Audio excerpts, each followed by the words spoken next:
राहुल गांधी हेच वोट चोरांचे बादशहा. भाजपने पुराव्यासकट टोला हाणलाय. कर्नाटकात मतचोरीच्या आधारावर काँग्रेस उमेदवाराची निवडणूक रद्द. केशव उपाध्ये यांनी पुरावे समोर आणलेले आहेत.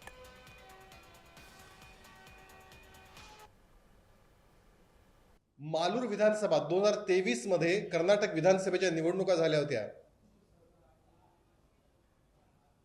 त्या मालूर विधानसभामध्ये जो काँग्रेसचा उमेदवार निवडून आला, या काँग्रेसच्या उमेदवाराची निवडणूक ही रद्द केली आणि वोट चोरीचाच आरोप त्या ठिकाणी सिद्ध झाला आणि हा आरोप करत कागदोपत्री लढाई केली ती भारतीय जनता पार्टीच्या उमेदवारांनी. हे कर्नाटकामध्ये काँग्रेसचे के.वाय. नांजेगौडा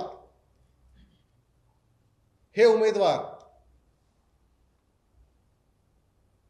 50,955 मतं मिळाली होती त्यांना आणि ते निवडून आले होते.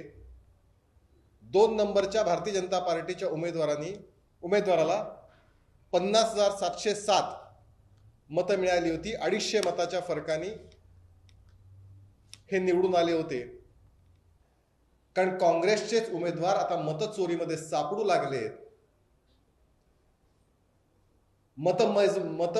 मतदान हे गैर होतं असं सांगत उच्च न्यायालयाने ही निवडणूक रद्द केली.